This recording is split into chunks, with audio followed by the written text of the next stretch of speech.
তুরাগ তীরে চলছে বিশ্ব ইজতেমার প্রথম পর্বের দ্বিতীয় দিন। আর এই মুহূর্তে ইজতেমার আরও খবর জানাতে সেখান থেকে যোগ দিচ্ছেন আমাদের সহকর্মী আরিফুল ইসলাম।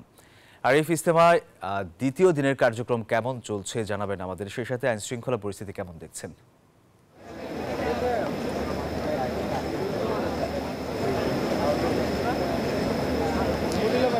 সোহাগ, আজ হচ্ছে দ্বিতীয় দিন, আপনি যেমনটি বলছিলেন। আর হচ্ছে সকালে হচ্ছে বাদ ফজরের পর পাকিস্তানের মাওলানা খোরশেদ সাহেবের বয়ানের মধ্য দিয়ে কিন্তু আজকের কার্যক্রম শুরু হয়।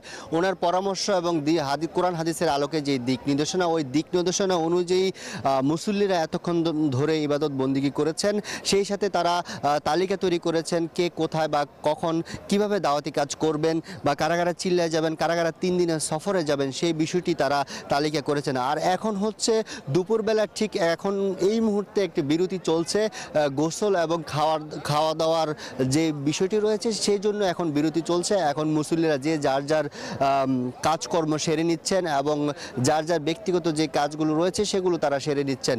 এরপর হচ্ছে বিকালে হচ্ছে গণবিয়ের একটি আয়োজন রয়েছে। আর এই বিশ্ব ইজতেমাকে কেন্দ্র করে কাল এবং আজ এই 2 দিনে হচ্ছে মিডিয়া সমন্বয়ক যে আমাদেরকে জানিয়েছেন যে বার্ধক্যজনিত কারণে 3 জন মুসল্লির মৃত্যু হয়েছে।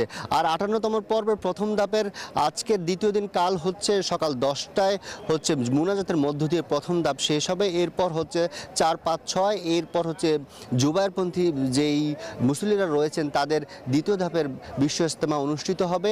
এরপর হচ্ছে 14, 15, 16 এই 3 তারিখ হচ্ছে এই 3 দিন হচ্ছে সাদপন্থী যে মুসল্লিরা রয়েছেন তাদের ইজতেমা অনুষ্ঠিত হবে।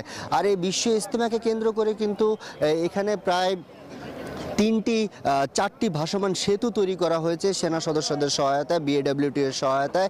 সেই সাথে হচ্ছে 16টি ওয়াচ টাওয়ারের মাধ্যমে হচ্ছে নিরাপত্তা ব্যবস্থা পর্যবেক্ষণ করা হচ্ছে। সেই সাথে 350 সিসি ক্যামেরা বসানো হয়েছে।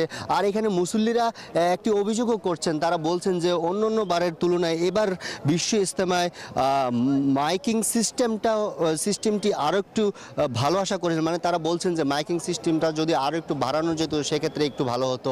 আর এই যে ধাপে ধাপে যে ইজতেমাগুলো হচ্ছে এগুলো নিয়ে মুসল্লিদের সাথে আমাদের প্রশ্ন ছিল যে ধাপে ধাপে যে ইজতেমা হচ্ছে এটি একটি মিশ্র প্রতিক্রিয়া যাচ্ছে, এই বিষয়ে আপনারা কি বলবেন?